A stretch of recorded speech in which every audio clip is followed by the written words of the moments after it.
Hello friends, नमस्कार, Radhe Radhe and welcome to study teacher channel. दोस्तों, आप सभी का स्वागत है स्टडी टीचर चैनल में। मेरा नाम राधे ज्योति है और मैं यहाँ पर आपको यूजीसी नेट की प्रिपरेशन करवा रही हूँ। तो स्टूडेंट्स, ऑलरेडी हम लोग कंप्लीट कर चुके हैं अपना टीचिंग एप्टीट्यूड और अब हमारी रिसर्च की क्लासेस चल रही है। अब हम रिसर्च कर रहे हैं, अनुसंधान कर रहे हैं, जिसमें हमने काफ़ी कुछ पढ़ लिया है। कल हमने जो डिस्कस किया था वो अनुसंधान के हमने स्टेप्स डिस्कस किए थे, रिसर्च के स्टेप्स पढ़े थे हमने कि कौन कौन से स्टेप्स होते हैं जब हम रिसर्च करते हैं किसी भी टॉपिक को लेकर, किसी भी इशू को लेकर। तो वो यहाँ पर आज हम डिस्कस करने वाले हैं और आज हम कोशिश करेंगे जितना कंप्लीट कर पाएंगे अपने स्टेप्स को। ठीक है, रेगुलर क्लासेस होती है, आपको रेगुलर क्लासेस जो है ज्वाइन करनी है और ये फ्री ऑफ कॉस्ट हो रही है। और यहाँ पर आपको सारे जो भी पीडीएफ है वो आपको टेलीग्राम में दिए जा रहे हैं। सो आपको डिस्क्रिप्शन बॉक्स में टेलीग्राम का लिंक होगा, उस पर क्लिक करके आप ग्रुप को ज्वाइन कर सकते हैं। वहां पर आपको सारे क्लासेस के बाद पीडीएफ जो है वो प्रोवाइड किए जाते हैं। सो आपको किसी प्रकार की कोई भी समस्या है, कोई भी परेशानी है या कहीं कुछ कॉन्सेप्ट समझ में नहीं आ रहा, तो आप लोग मुझसे फेसबुक में भी जुड़ सकते हैं। राधे ज्योति नाम से फेसबुक आईडी है। सो आप वहां पर जुड़ सकते हैं और अच्छी तरीके से वहां पे क्वेश्चनिंग क्वेरी कर सकते हैं। चलिए स्टूडेंट्स, अब हम कुछ चीजें जो है वो डिस्कस कर लेते हैं। ये लिंक दे रखे हैं, टेलीग्राम का है, चैनल का लिंक है, जहां पर आपको प्लेलिस्ट मिल जाएगी। प्लेलिस्ट में आपको सारी क्लासेस मिल जाएगी, जितनी भी अभी तक की प्रीवियस क्लासेस हुई हैं वो सब आपको यहाँ पर मिल जाएगी। ठीक है, फेसबुक अकाउंट यहाँ पे राधे ज्योति, लिंक यहाँ पर आपको दे रखा है। आपको गोल्डन इरा की क्लासेस ज्वाइन करनी है। कई बार मैं बता चुकी हूँ, फिर भी बच्चों को डाउट रह रहा है, बच्चे क्वेश्चंस कर रहे हैं कि मैम कौन सी क्लासेस करें। गोल्डन इरा का ही पूरा बैच चल रहा है ये।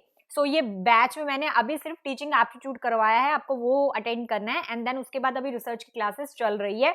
कुछ दिनों में 4-5 दिनों में आपकी रिसर्च की क्लास कंप्लीट हो जाएगी। ठीक है, अब कल क्या डिस्कस किया था हमने? टाइप्स पढ़ रहे हैं, सॉरी स्टेप्स पढ़ रहे हैं हम रिसर्च के। ठीक है, जिसमें हमने ये 8 डिस्कस किए थे और स्टेप 1 में हमने ये 5 जो थे हमने पढ़ा कि किस तरीके से formation of the research problems 6 प्रकार की जो प्रॉब्लम्स थी उसको डिस्कस किया। एक्सटेंशन, फिर हम उसके बाद क्या करते हैं, लिटरेचर रिव्यू पढ़ते हैं, जानने की कोशिश करते हैं किस किसने इस टॉपिक के प्रति रिसर्च की है, वो सब यहाँ पे फाइंड आउट करते हैं। एंड फॉर्मुलेशन ऑफ ऑब्जेक्ट, फिर हम एक उद्देश्य निर्धारित करते हैं, वो हमारा एक मेन ऑब्जेक्ट होता है और एक सब ऑब्जेक्ट होते हैं हमारे, कई सारे सब ऑब्जेक्ट होते हैं हमारे। और क्या है यहाँ पर, फिर main concentration consideration in selecting a research problem, जो भी प्रॉब्लम है उसके प्रति हमने कुछ 7 पॉइंट डिस्कस किए थे कि कोई भी अगर आप रिसर्च के लिए कोई भी टॉपिक चूज कर रहे हैं उसके प्रति आपका इंटरेस्ट होना चाहिए, मैग्नीट्यूड होना चाहिए। 3-4 जो भी 7 पॉइंट्स थे वो मैंने आपके साथ डिस्कस किए थे। उसके बाद फॉर्मेशन ऑफ हाइपोथेसिस मैंने पढ़ाया था आपको, जहां पर मैंने ये आपके साथ डिस्कस किया था 2 टाइप के हाइपोथेसिस होते हैं यहाँ पर, नल हाइपोथेसिस और अल्टरनेटिव हाइपोथेसिस। यस, और टाइप्स मैंने आपको डिस्कस किए थे। ये पूरा हमने जो है फर्स्ट उसमें डिस्कस किए। अल्फा बीटा एरर पढ़ाया था मैंने आपको, अल्फा और बीटा, जहां पे अल्फा में मैंने कहा था कि टाइप 1 एरर आएगा, है ना। और यहाँ पर क्या होता है, यहाँ पर यही है कि इस प्रकार के एरर में हमारे पास यहाँ पर जो नल हाइपोथेसिस होती है वो बिल्कुल सही होती है, लेकिन हम उसको सही होने के बावजूद हम उसको क्या कर देते हैं, रिजेक्ट कर देते हैं। तो जहाँ पर भी हमारी हाइपोथेसिस बिल्कुल करेक्ट होगी बट हम उसको किसी कारणवश रिजेक्ट कर देंगे, वहां पर आपकी जो है अल्फा होगा या टाइप 1 एरर आएगा। ठीक है, क्वेश्चन किस प्रकार से आते हैं आपको, क्वेश्चन इस प्रकार से आएंगे कि जब 0.05 में किसी भी चीज के एरर को अगर नेग्लेक्ट कर दिया जाए, रिजेक्ट कर दिया जाए, तो कौन सी हाइपोथेसिस, किस टाइप की हाइपोथेसिस होगी, तो वहां पे टाइप 1 हाइपोथेसिस होगी, जहां पर 0.05 से रिजेक्ट कर दिया जाएगा, मतलब 5% से रिजेक्ट कर दिया जाएगा। ठीक है, बीटा में मैंने आपको क्या डिस्कस किया था, बीटा में यही बताया था, जहां पे नल हाइपोथेसिस को हमें रिजेक्ट करना होता है कि मतलब हमें उसको रिजेक्ट करना है, लेकिन हम क्या कर देते हैं, रिजेक्ट करने के बजाय हम उसको एक्सेप्ट कर लेते हैं, वहां पर हमारा टाइप 2 एरर आ जाता है। ठीक है, ये कुछ एरर्स है जो मैंने आपके साथ डिस्कस किए थे। एरर कब आते हैं, कैसे आते हैं, ये सब आपको पिछली क्लास में मैंने बताया था। चलिए आज थोड़ा आगे बढ़ेंगे। ये 3 टाइप की हाइपोथेसिस ऑलरेडी मैं डिस्कस कर चुकी हूँ। अब चलिए यहाँ पर जरा ध्यान देंगे। Preparing a research design and study design. यहां पर स्टेप 2 में क्या करते हैं, देखिए स्टेप 1 अभी तक आप पढ़ते आए, उसमें 5 चीजें मैंने आपको बताई, 5 पॉइंट्स आपके साथ पूरी तरीके से फुली डिस्कस किए। अब सेकंड 2 में आ जाते हैं। सेकंड 2 में क्या आएगा, प्रिपेयरिंग अ रिसर्च। अब यहां पर हम रिसर्च को प्रिपेयर करेंगे, अनुसंधान को प्रिपेयर करेंगे, उसका एक डिजाइन प्रिपेयर करेंगे एंड स्टडी डिजाइन बनाएंगे। इस स्टडी डिजाइन में क्या होता है, 3 तरीके से हम स्टडी करते हैं। देखिए 3 तरीके से यहाँ पे स्टडी की जाती है। आप चाहे तो रिसर्च में आप किसी भी प्रकार की स्टडी कर सकते हो, आप चाहो तो किसी एक के ऊपर स्टडी कर सकते हो, on the basis of reference period के ऊपर रिसर्च कर सकते हो, या on the basis of investigation के ऊपर रिसर्च कर सकते हो। ठीक है, कहने का मतलब आप अपनी रिसर्च में इनमें से किसी भी तरीके से रिसर्च कर सकते हो, और जरूरी नहीं कि आपको एक ही पॉइंट या एक ही तरीके से या एक्सपेरिमेंटल से ही आपको रिसर्च करनी है। आप चाहो तो लॉन्गिट्यूडनल स्टडी भी कर सकते हो। ठीक है, तो यहां पर आप एक के साथ मल्टी लेवल ऑफ जो यहाँ पे तरीके हैं वो आप अपना सकते हो यहाँ पर। ठीक है, टीचिंग के द्वारा। अब यहाँ पर क्या है, जब हमने रिसर्च किया, एक डिजाइन प्रिपेयर करना है, तो इसको 3 पार्ट्स में डिवाइड किया गया है। पहला है on the basis of number of contact. Contact के बेसिस में यहाँ पे 2 टाइप से डिवाइड किया हुआ है, जिसको कहा गया है क्रॉस सेक्शन स्टडी और लॉन्गिट्यूडनल स्टडी। ये मैं अभी आपके साथ आगे डिस्कस करूंगी कि क्या होता है, क्या क्या इसमें आता है, ये सारी चीजें डिस्कस करूंगी। उसके बाद सेकंड आ जाता है on the basis of reference period. जब हम रेफरेंस पीरियड के बेस पर स्टडी करते हैं, इसमें रेट्रोस्पेक्टिव स्टडी डिजाइन आ जाता है और प्रोस्पेक्टिव स्टडी डिजाइन आ जाता है। ये 2 यहाँ पर इसके अंदर आ जाते हैं। उसके बाद आ जाता है on the basis of investigation. Investigation जब हम करते हैं, जांच पड़ताल जब हम करते हैं, तब हम किस तरीके के एक्सपेरिमेंट करते हैं। तो 3 तरीके के एक्सपेरिमेंट यहाँ पर किए जाते हैं, या 3 तरीके से इन्वेस्टिगेशन यहाँ पर की जाती है। पहला आ जाता है एक्सपेरिमेंट, दूसरा आ जाता है रैंडमलाइजेशन, और तीसरा आ जाता है आपका नॉन एक्सपेरिमेंट स्टडी। अब यहाँ पर एक्सपेरिमेंट जो स्टडी होते हैं उनके अंदर 2 आ जाते हैं, एक एक्सपेरिमेंट आ जाता है और दूसरा आ जाता है आपका कंट्रोल। ये 2 इसके अंदर आ जाते हैं, किसके अंदर, एक्सपेरिमेंटल के अंदर। रैंडमलाइजेशन में कुछ नहीं है। उसके बाद नॉन एक्सपेरिमेंटल स्टडीज में भी आपको 3 पार्ट से डिवाइड किया गया है, 3 पार्ट में डिवाइड किया। पहला आ जाता है एक्शन स्टडी, दूसरा आ जाता है कोहर्ट स्टडी, और तीसरा आ जाता है प्लेक्सबो स्टडी। ठीक है, तो ये 3 तरीके से यहाँ पे स्टडी होती है। ये पूरा चार्ट है, टेबल है, इस टेबल को रट लीजिए, जो मर्जी कीजिए, बस ये स्टेप्स आपको याद रहने चाहिए। आपको पता होना चाहिए कि किस स्टेप में हम क्या क्या करते हैं। जैसे मैंने उसमें बताया फर्स्ट स्टेप में आपने क्या क्या करते हो। अब उनमें से 5 में से कोई भी उतर के आपके पास आ जाएगा, ठीक है, कोई भी क्वेश्चन में उठ के आ जाएगा भैया, तीसरा पॉइंट आ सकता है, चौथा आ सकता है, लेकिन आपको पता होना चाहिए कि वो आपके स्टेप 1 में आएगा, स्टेप 4 में आएगा, स्टेप 2 में आएगा, कहाँ आएगा, वो आपको पता होना चाहिए। उसी तरीके से ये पूरा चार्ट मैंने आपके सामने रख दिया। अब इसमें से अगर कोई एक भी आता है तो आपको पता होना चाहिए कि वो कहाँ से आ रहा है, ठीक है, कौन सा स्टेप से आ रहा है। ठीक है, इतनी चीज क्लियर होनी चाहिए। अब नेक्स्ट आगे चलते, जरा थोड़ा सा इसको समझ लेते हैं क्या है इसमें। पहला पॉइंट देखेंगे यहाँ पे,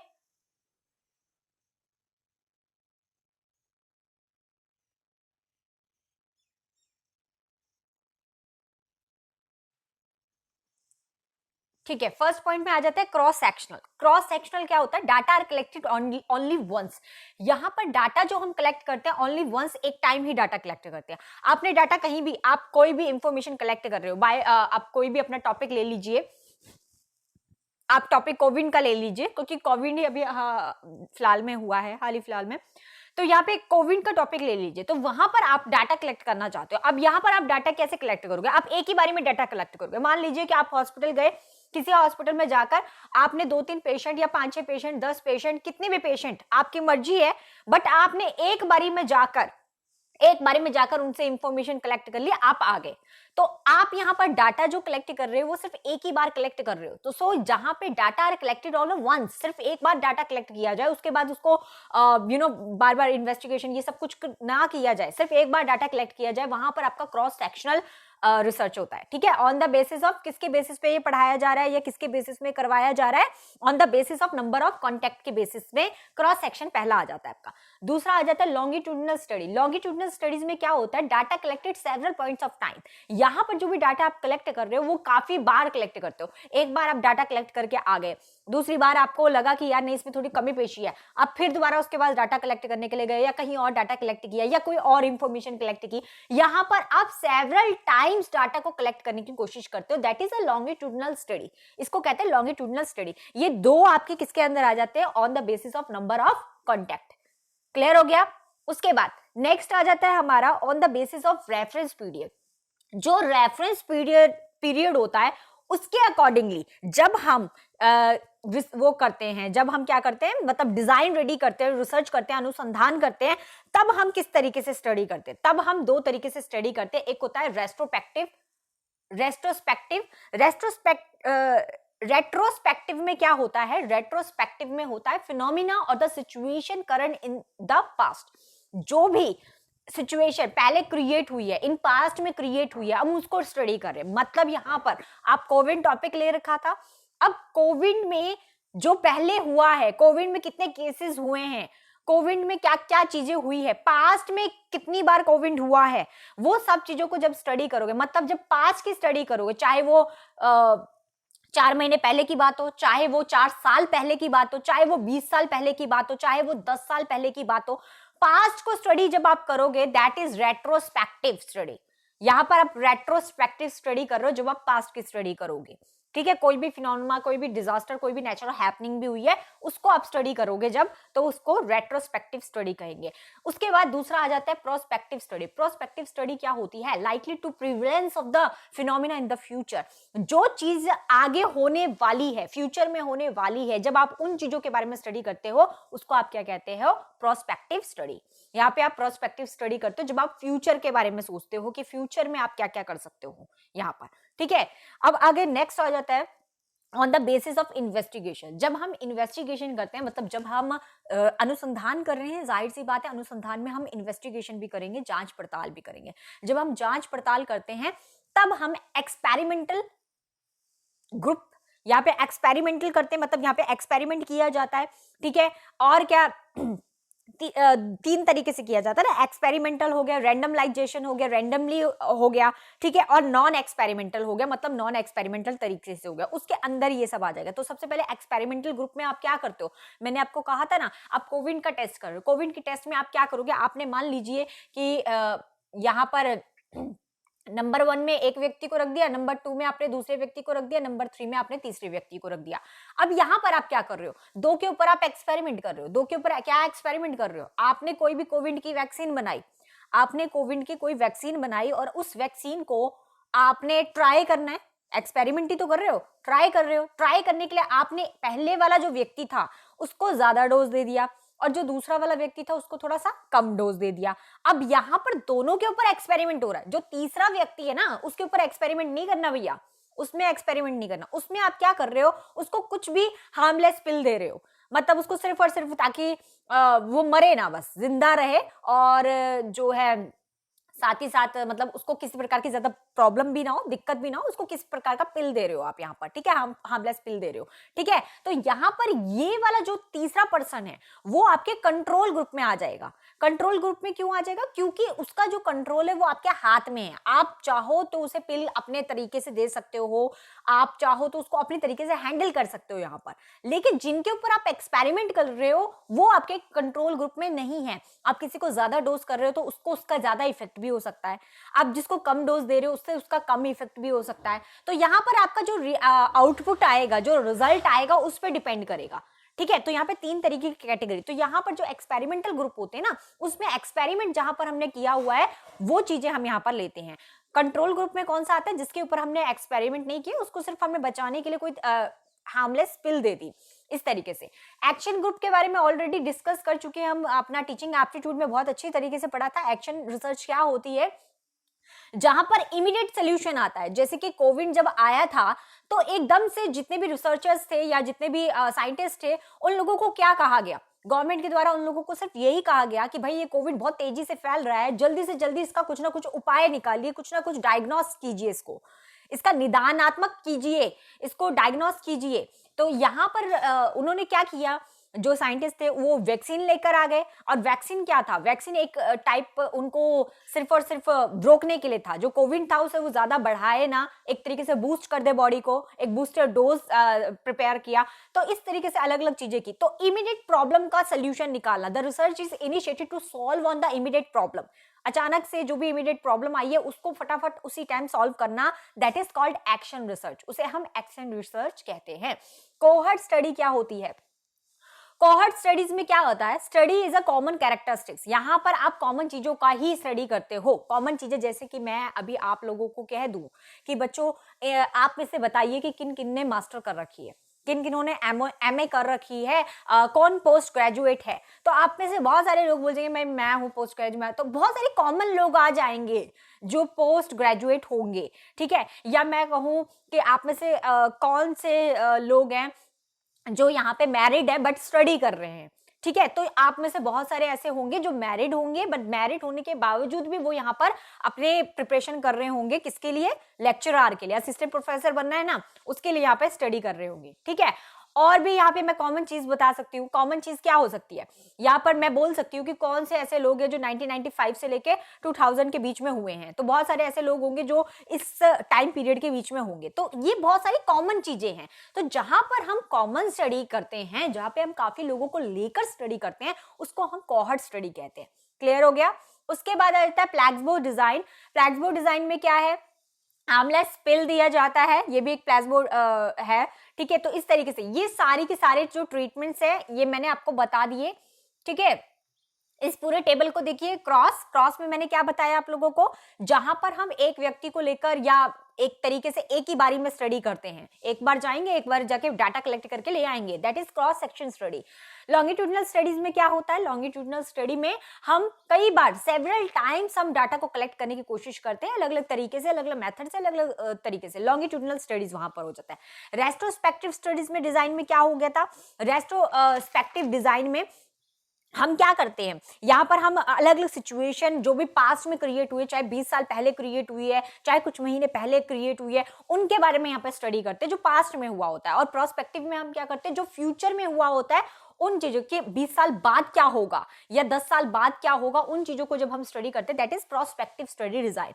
अब एक्सपेरिमेंटल में क्या करते हैं, हम एक्सपेरिमेंट करते हैं। एक्सपेरिमेंटल में दो आ जाते हैं, एक तो एक्सपेरिमेंट जिन लोगों के ऊपर हम एक्सपेरिमेंट करके देखते हैं या करके देखते हैं अपनी रिसर्च के लिए, हम यहाँ पे अनुसंधान कर रहे हैं ना, अनुसंधान के लिए जब हम एक्सपेरिमेंट करते हैं, दैट इज एक्सपेरिमेंटल। और जहां पे कंट्रोल ग्रुप में कि जिनके ऊपर हम एक्सपेरिमेंट तो नहीं कर रहे बट उनको भी हम ऑब्जर्व कर रहे हैं यहाँ पे, तो यहाँ पे कंट्रोल ग्रुप में आ जाएंगे, ओके।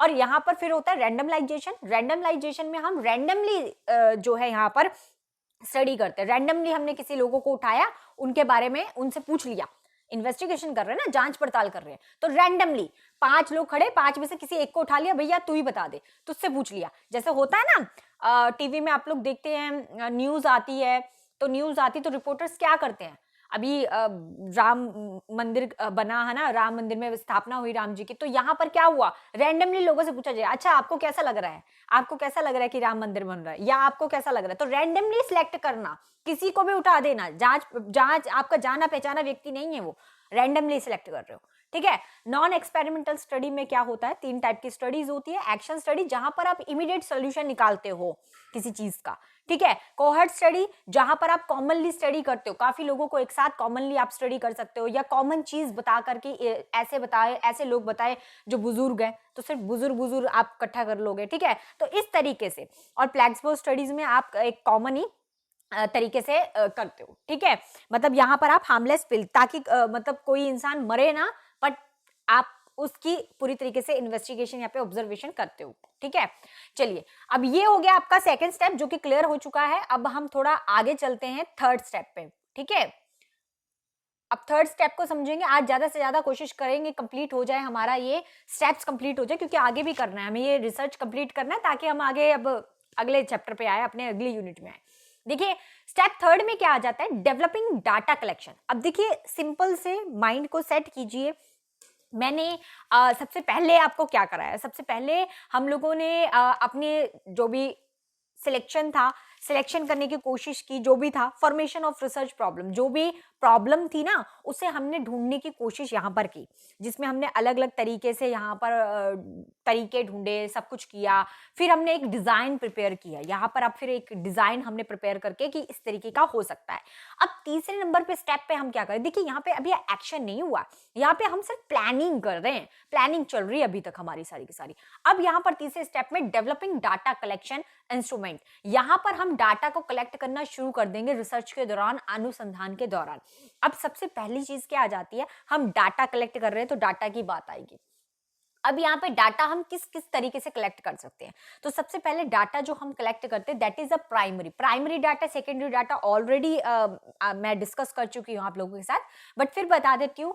यहाँ पर प्राइमरी डाटा क्या होता है, जब हम किसी की ऑब्जर्वेशन करते हैं, जब हम किसी का इंटरव्यू लेते हैं, जब हम फोन में किसी से बात कर रहे हैं, पर्सनल हम किसी व्यक्ति से मिल रहे हैं, है ना, या मेल कर रहे हैं, तो डायरेक्टली कांटेक्ट हो रहा है। यहाँ पर जो चीज हम डायरेक्टली करते हैं दैट इज प्राइमरी डाटा। वो एक तरीका है प्राइमरी डाटा कलेक्ट करने का।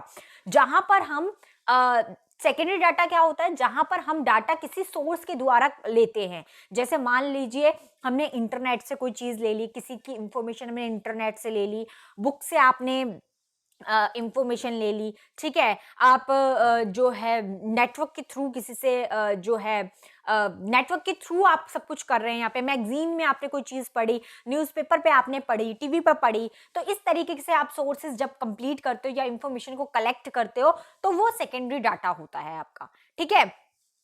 ऑब्जेक्टिव क्या होता है, ऑब्जेक्टिव होता है इंडिपेंडेंट ऑफ सिंगल पर्सन। जब आप किसी सिंगल पर्सन का यहाँ पर सिंगल पर्सन से ऑब्जेक्ट का मतलब क्या होता है, उद्देश्य।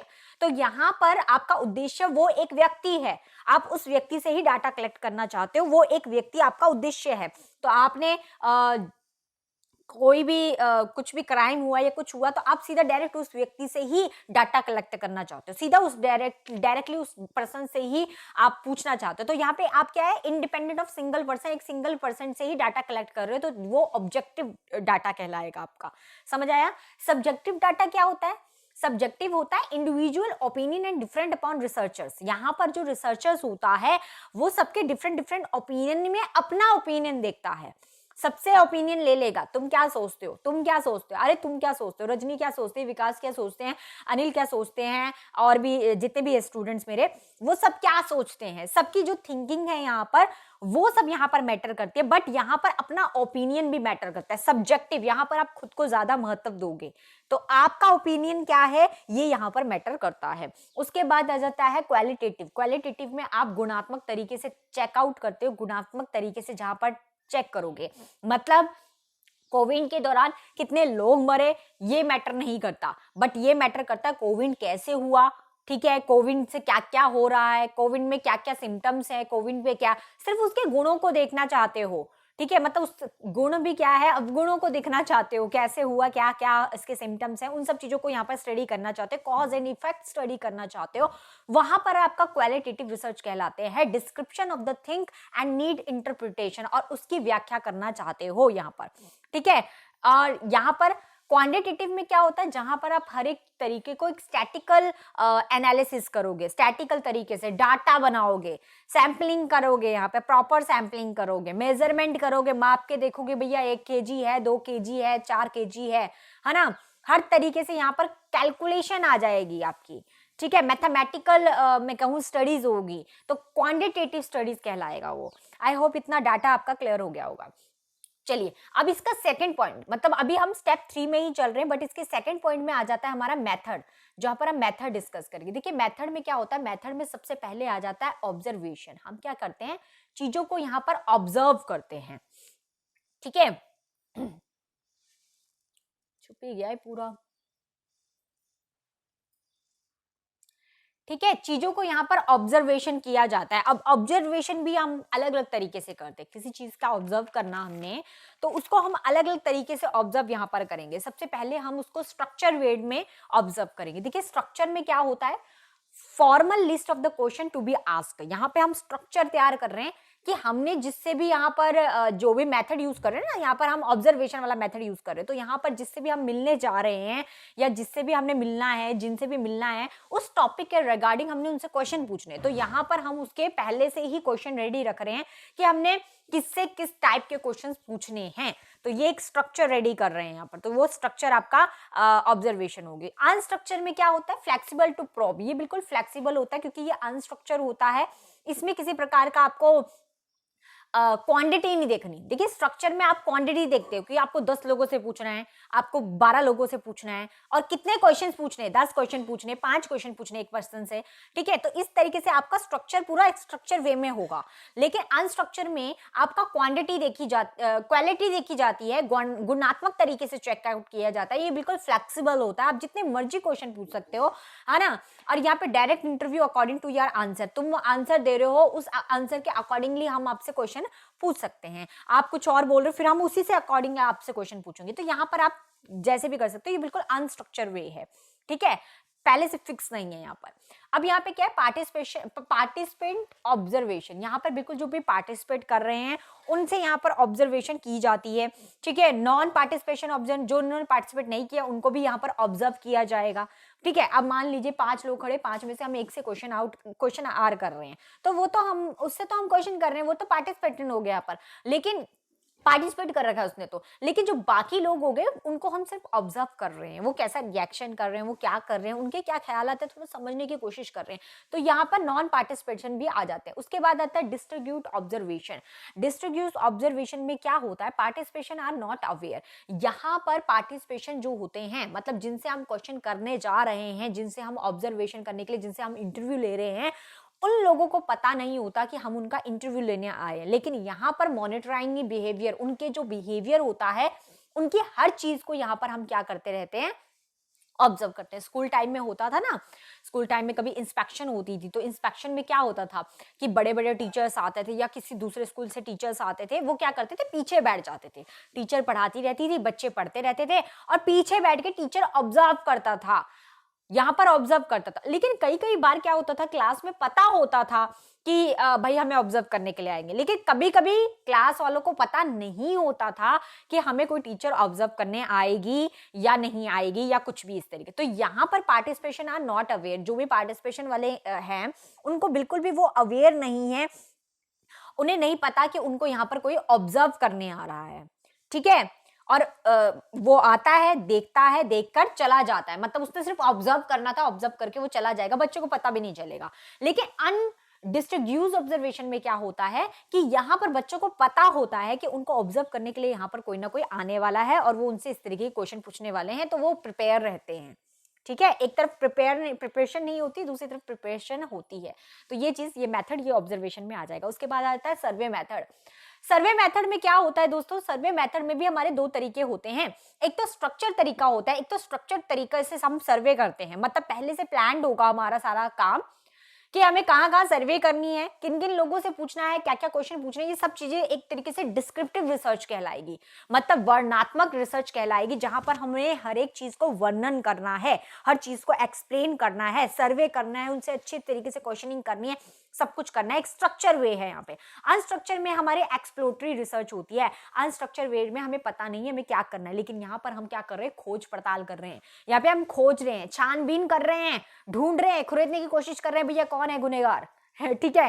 तो यहाँ पर आप जो भी रिसर्च करने वाले हो, जिस भी टॉपिक में आप अनुसंधान करने वाले हो, उसके प्रति आप यहाँ पर क्या करोगे, खोज करोगे, ठीक है, छानबीन करोगे। तो ये आपका सर्वे मेथड हो सकता है। तो घूम घूम के ही करोगे आप भाई, अलग अलग जगह जाकर करोगे इस तरीके से। कॉन्टेक्ट मेथड में क्या होता है, कॉन्टेक्ट मेथड में हम कॉन्टेक्ट करते हैं, मेल क्वेश्चन आवर्स होते हैं, यहाँ पर बिल्कुल क्वेश्चनिंग की जाती है, यहाँ पर तभी हम आपस में समझ पाएंगे एक दूसरे को, है ना। टेलीफोनिक इंटरव्यू होता है, बिल्कुल टेलीफोनिक इंटरव्यू भी लिया जाता है, इंटरव्यू भी होते हैं। कभी कभी हुआ होगा आपका भी इंटरव्यू, कहीं पे आप जॉब के लिए अप्लाई करने गए होंगे, आपने रिज्यूम दिया होगा, तो वहां पर आपका इंटरव्यू हुआ होगा। तो इस तरीके से आपका टेलीफोनिक जो है इंटरव्यू भी होता है और वैसे भी होता है, पर्सनल भी होता है, पर्सनल भी बातचीत की जाती है, कांटेक्ट किया जाता है। यहाँ पे intercept use to marketing and tourism, intercept भी किया जाता है, बिल्कुल। इंटरसेप्ट का मतलब क्या होता है, इंटरसेप्ट का मतलब होता है जैसे कभी कभी आप लोग देखते हैं होंगे, जैसे फॉर एग्जाम्पल, हाँ जैसे रिपोर्टर्स का ही ले लीजिए कि रिपोर्टर्स क्या करते हैं, बिल्कुल आप लोग चल रहे होते हो, है ना, आप कहीं से किसी जगह से जा रहे होते हैं, रिपोर्टर्स आपको पकड़ पकड़ के पूछते हैं, अरे रुकिए रुकिए रुकिए, आप बताइए जरा आपको कैसा लग रहा है, आप बताइए, आपको रोक रोक कर पूछना, दैट इज कॉल्ड इंटरसेप्ट, ठीक है। और ये ज्यादातर आपका मार्केटिंग के लिए होता है। मार्केटिंग में भी हम अपना दिखाने के लिए कि यार मेरा जो है मेरा पार्लर है या कुछ है, तो हम इस तरीके से मार्केटिंग के लिए भी ये सब करते हैं। या टूरिज्म, जो टूरिज्म होते हैं, हम बोलते हैं यार हमारा यहाँ पे रूम अवेलेबल है ना। तो इस तरीके से हम क्या करते हैं, ये सब चीजें क्या होती है, इंटरसेप्ट होती है, लोगों को रोक रोक के बताना, उनको स्कूल के बारे में बताना या किसी चीज के बारे में बताना, है ना। तो प्रोग्राम के बारे में इनवाइट करना या कुछ करना, इस तरीके से इंटरसेप्ट। फोकस ग्रुप क्या होता है, फोकस ग्रुप में होता है हम कुछ फोकस ग्रुप में कुछ 6-12 लोग होते हैं, और वो 6-12 लोग जो है ना, वो एक्सपर्टाइज होते हैं यहाँ पर, मतलब एक्सपर्ट होते हैं यहाँ पर उस चीज के विशेषज्ञ होते हैं यहाँ पर, ठीक है। तो यहाँ पर उसको बिठाया जाता है, उनको बिठाया जाता है, और एक मॉडरेटर होता है, जो बोला तुम बोलो, पहले तुम बोलो, अच्छा तुम बोलो, मॉडरेटर बिल्कुल मॉडरेट करता है वो। और यहाँ पर जिसका भी हम इंटरव्यू लेने जा रहे हैं, उसके सारे कमेंट्स, उसके सारा जो भी इंटरव्यू, उसको रिकॉर्ड किया जाता है, दैट इज फोकस ग्रुप। इस फोकस ग्रुप में ऐसा होता है, ठीक है। तो ये पूरा आपका कॉन्टेक्ट मेथड, तो ये पूरा आपका मेथड जो है हो गया। अब स्टेप 3 में, अब इसके स्टेप 2 बता चुकी हूँ, डाटा बता चुकी हूँ, मेथड बता चुकी हूँ, उसके अंदर भी बहुत कुछ होता है, वो सब बता चुकी हूँ। अब यहाँ पर तीसरे नंबर पे हमारा आ जाता है कंस्ट्रक्ट ऑफ रिसर्च टूल। यहाँ पर हम कंस्ट्रक्ट करते हैं, यहाँ पर कंस्ट्रक्ट क्या कर रहे हैं हम, यहाँ पे कंस्ट्रक्ट क्या कर रहे हैं, यहाँ पे क्वेश्चन आर कंस्ट्रक्ट कर रहे हैं, मतलब यहाँ पर हम क्वेश्चन तैयार कर रहे हैं कि हमें किस टाइप के क्वेश्चंस पूछने हैं रिसर्च में, अनुसंधान में। अब यहाँ पर क्लोज एंड होता है, ओपन एंड होता है, एंड कंबाइन होता है। क्लोज एंड क्या होता है और ओपन एंड क्या होता है? क्लोज एंड होता है जहां पर हम क्वेश्चन सिर्फ और सिर्फ यस और नो में पूछते हैं, या ट्रू या फॉल्स में पूछते हैं, होता है ना यहाँ पे। तो अब हम यहाँ पे लिमिटेड हो गया, अब हमें बस आंसर कैसे देना है, एक्सप्लेन नहीं करना है उसको, बल्कि सिर्फ और सिर्फ हमें यहाँ पर सिर्फ यस में आंसर देना है, या नो में आंसर देना है, या हमें ट्रू में आंसर देना है, या फॉल्स में आंसर देना है, ठीक है। तो यहाँ पर क्लोज एंड है, मतलब हमारे सारी चीजें, हमें लिमिटेशन है कि हमें सिर्फ और सिर्फ जो है लिमिट में आंसर देना है, मतलब सिर्फ यस और नो, या फिर ट्रू है फॉल्स में आंसर देना है। तो इस तरीके का जहां पर होता है, वहां पर हमारा क्लोज एंड होता है। ओपन एंड में क्या होता है, ओपन एंड में आप अपनी चीजों को अच्छी तरीके से डिस्क्राइब कर सकते हो। जैसे आपको क्वेश्चन दिए, आपने पूरी तरीके से आंसर को एक्सप्लेन किया कि मैम मेरा ये व्यू है, या मैं ऐसा बता रहा हूँ, या मैं ऐसे समझा रही हूँ। तो इस तरीके से यहाँ पर आपका पूरी तरीके से फ्लैक्सिबल होता है रिस्पॉन्स। आप अपनी मर्जी से लंबा चौड़ा छोटा बड़ा जैसा मर्जी आंसर दे सकते हो इन योर ऑन वर्ड्स, अपने वर्ड्स में। तो ओपन एंड इसे कहा जाता है। कंबाइन में क्या होता है, कंबाइन में दोनों आते हैं, मतलब कहीं पर आपने देखा होगा कि स्टार्टिंग जब हम करते हैं किसी भी क्वेश्चन पेपर की, तो वहां पर आपने स्टार्टिंग में देखा होगा पहले एमसीक्यूज वाले क्वेश्चंस आते हैं, ठीक है, और फिर लास्ट में आपके बिग क्वेश्चंस आते हैं, दैट इज ओपन एंड वाले क्वेश्चन। तो उसको हम कहते हैं कंबाइन, यहाँ पर क्वेश्चन आर भी होता है। तो ये अनुसंधान के दौरान इस प्रकार के क्वेश्चंस भी होते हैं। I hope my point is clear. अब आ जाइए, आज इसे भी कर ही लेते हैं, स्टेप 4 को भी। स्टेप 4 में आ जाते हैं आपके सैम्पलिंग टेक्निक्स। हमारी सैम्पलिंग टेक्निक्स कौन कौन सी होती है? देखिए 3 चीजें हम ऑलरेडी पढ़ चुके हैं, 3 स्टेप हम ऑलरेडी कर चुके हैं। अब हमारा आ जाता है चौथा स्टेप, जिसके अंदर हम सैम्पलिंग टेक्निक्स के बारे में पढ़ते हैं। ये 2 प्रकार की टेक्निक्स होती है, एक होती है प्रोबेबिलिटी ऑफ और रैंडम सैम्पलिंग। यहाँ पर आपकी जो सैम्पलिंग होगी ना, वो रैंडम तरीके से होगी, मतलब 5-10 लोग हैं, रैंडमली किसी को भी सिलेक्ट कर दिया, है ना, किसी एक पर्सन को सिलेक्ट कर दिया और उसी से क्वेश्चन पूछने लगे। तो यहाँ पर रैंडमली सैम्पलिंग भी होती है, और कैसे होती है, नॉन प्रोबेबिलिटी सैम्पलिंग भी होती है, मतलब बिना रैंडम के भी यहाँ पर सैम्पलिंग होती है। तो यहाँ सैम्पलिंग जो टेक्निक्स है, वो 2 टाइप की टेक्निक्स है, जिसके अंदर बहुत कुछ आता है, वो समझ लो। सबसे पहले आ जाता है रैंडम सैम्पलिंग। रैंडम सैम्पलिंग के अंदर सबसे पहले आ जाता है हमारा सिंपल सैम्पलिंग। रैंडम सैम्पलिंग के अंदर आ जाता है हमारा simple sampling, stratified and cluster sampling. ये 3 सैम्पलिंग इसके अंदर आ जाती है आपकी, ठीक है। और नॉन प्रोबेबिलिटी सैम्पलिंग के अंदर आ जाती है हमारी कन्वीनियंस, जजमेंट एंड पर्पोसिव, और ब्योटो, accidental and snowball. Very important, बहुत ज्यादा इंपॉर्टेंट। देखिए हर एक स्टेप इसमें बहुत इंपॉर्टेंट है, इसीलिए इसको मैं इतनी अच्छी तरीके से टेक्निक के थ्रू यहाँ पर लेकर आई हूँ, आपको समझाने के लिए सिर्फ, ठीक है, ताकि आप लोग इसे अच्छी तरीके से समझ जाएं, अपने दिमाग में फिट कर ले। चलिए अब इसको जरा एक एक करके समझेंगे। अगर आगे, हाँ लिखा हुआ है इसमें मैंने, हाँ पहले थोड़ा सा समझ लेंगे इसको, छोटी सी चीज है। इसे समझ लो, फिर हम थोड़ा आगे समझाती हूँ। सैंपल डिजाइन में आपके 3 टाइप के सैंपल होते हैं। सैंपल होता है, सैंपल साइज होता है और सैंपलिंग होती है। सैंपल क्या होता है? सैंपल होता है हु विल बी सर्व्ड। यहाँ पर हम किससे सर्वे ले रहे हैं या किसका यहाँ पर हम किससे यहाँ पर जो है क्वेश्चनिंग कर रहे हैं यहाँ पर, ठीक है। तो हमें सर्वे किसका करना है, किस चीज का, कौन सा हमारा टॉपिक है, तो किसके प्रति हमें यहाँ पे सर्वे करना है, ये तय करना होता है पहला हमें सैंपल में, ठीक है, कि किस टाइप की इंफॉर्मेशन हमने कलेक्ट करनी है या कहाँ जाके सर्वे करना है, ये सब चीजें हम सैंपल में करते हैं। सैंपल साइज यहाँ पे, हाउ मेनी सैंपल साइज, यहाँ पे लार्ज भी हो सकता है, स्मॉल भी हो सकता है। देखिए लार्ज और स्मॉल लार्ज और स्मॉल में क्या है, जो 30 से यहाँ पर जो है बड़ा होगा, 30 से, जिसमें 30 व्यक्ति से ज्यादा लोग होंगे वो आपका लार्ज सैंपलिंग हो जाएगा। जहां पे 30 से कम लोग होंगे वो आपका स्मॉल सैंपलिंग हो जाएगा, ठीक है। सैंपलिंग में क्या है, how should sample be chosen, कैसे आप सैंपल चूज करोगे, प्रोबेबिलिटी वाला भी चूज कर सकते हो और नॉन प्रोबेबिलिटी वाला भी चूज कर सकते हो।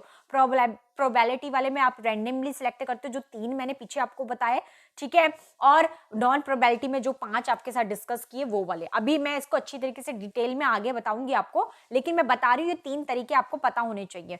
फिर यहाँ पर सैंपलिंग के जो साइज होते हैं 4PS कहा जाता है, जो कि वेरी इंपॉर्टेंट है। यहाँ पर जिस भी तरीके से हम सैंपलिंग कर रहे हैं, क्योंकि यहाँ पर हम सैंपलिंग की टेक्निक्स अपना रहे हैं ना, तो टेक्निक्स जो तरीका होगा सैंपल करने का, यहाँ पर 4 तरीके यहाँ पर बताए गए। पहला होना चाहिए पर्पस। यहाँ पर हमारा सबसे पहले पर्पस होना चाहिए जो कि प्रीशियस ऑफ स्टडी। यहाँ पर जिस भी चीज की हम स्टडी कर रहे हैं, अध्ययन कर रहे हैं, उसके बारे में हमें यहाँ पे पूरी तरीके से नॉलेज होनी चाहिए, ठीक है, प्रिसाइज होना चाहिए। यहाँ पे वो पॉपुलेशन देखनी है हमने, यहाँ पे पॉपुलेशन में हम यहाँ पे साइज और नेचर ऑफ पॉपुलेशन देखेंगे।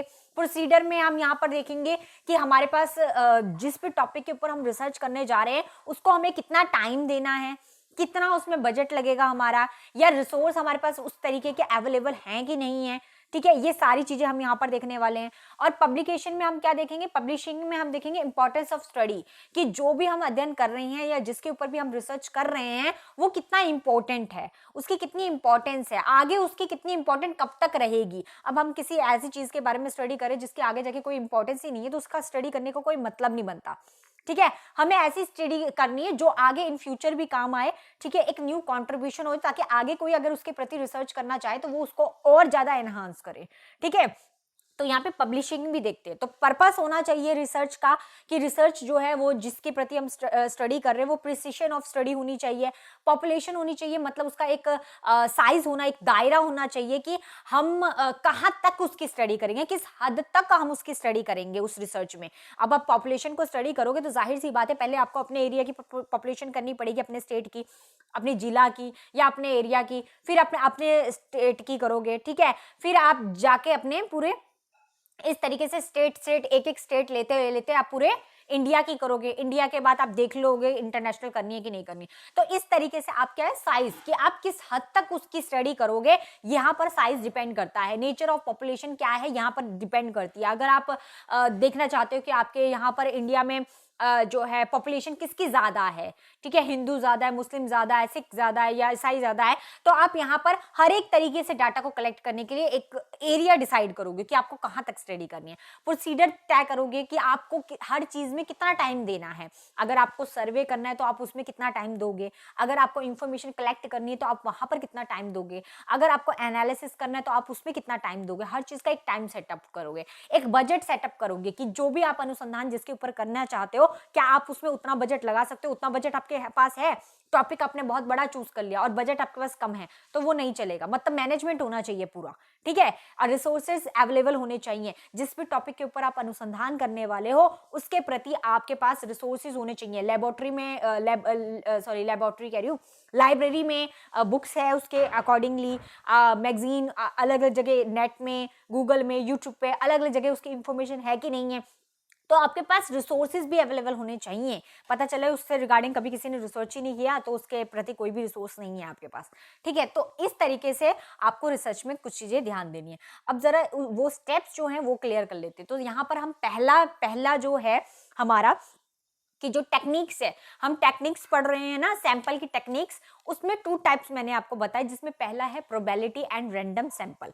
यहाँ पर हम प्रोबेबिलिटी चेक करते हैं, यहाँ पर हम रैंडम जो है सैंपलिंग करते हैं। तो रैंडमली सिलेक्ट करना है तो सिंपल रैंडम सैंपल क्या होता है, जहां पर हम सिंपल तरीके से रैंडमली सिलेक्ट करते हैं। एवरी एलिमेंट और a member of the population has to known and equal chance to being selected. यहाँ पर हम रैंडमली सिलेक्ट करते हैं, मतलब सबके पास इक्वल चांस है। यहाँ पे अगर 50 लोग खड़े हैं, उन 50 के पास चांस है और हम 50 में से किसी एक को चूज करेंगे, वो कोई भी हो सकता है, ठीक है, कोई भी हो सकता है वो व्यक्ति। तो रैंडमली सिलेक्ट कर रहे हैं, उसे हम कहते हैं सिंपल रैंडम सैंपलिंग, ठीक है। यहाँ पर इस तरीके से भी हम टेक्निक ये वाली भी यूज करते हैं। दूसरा आ जाता है stratified random sampling. Stratified random sampling क्या होती है, जब हम जो 50 लोग हैं उनको अलग अलग तरीके से डिवाइड कर देंगे। जैसे 50 लोग हैं, 50 स्टूडेंट्स ही हैं, मान लीजिए 50 स्टूडेंट्स हैं, उन 50 स्टूडेंट्स को हमने डिफरेंट डिफरेंट डिवाइड कर दिया। डिवाइड कैसे किया हमने, यहाँ पर हमने उनको अलग अलग स्ट्रीम दे दी। आधों को हमने आर्ट स्ट्रीम में डाल दिया, आधों को हमने कॉमर्स में डाल दिया, आधा को हमने साइंस में डाल दिया। तो इस तरीके से जब हमने डिवाइड कर दिया और फिर हम उनको रैंडमली सिलेक्ट कर रहे हैं, या फिर हम उनको जो है टेक्निक, ये जो सैम्पलिंग की टेक्निक से इसको अपना रहे हैं, तो यहाँ पर हम स्ट्रैटिफाइड तरीके से रैंडम सैम्पलिंग करते हैं। स्ट्रैटिफाइड मतलब जितने हमारे पास व्यक्ति हैं उनको हम डिफरेंटली इक्वल पार्ट्स में डिवाइड कर देंगे और फिर हम उनकी यहाँ पर क्या करते हैं, सैम्पलिंग करते हैं। तो ये एक आपका दूसरा तरीका हो जाएगा।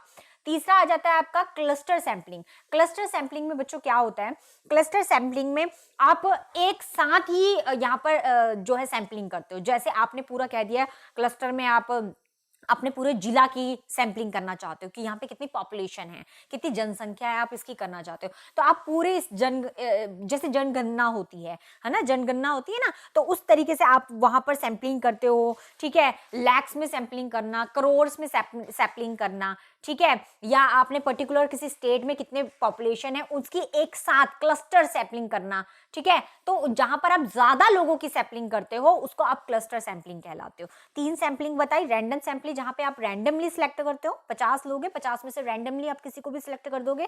दूसरा आपका आ जाता है स्ट्रैटिफाइड, जहां पर आप वो 50 लोगों को इक्वल पार्ट्स में डिवाइड कर दोगे और फिर आप सैम्पलिंग करोगे।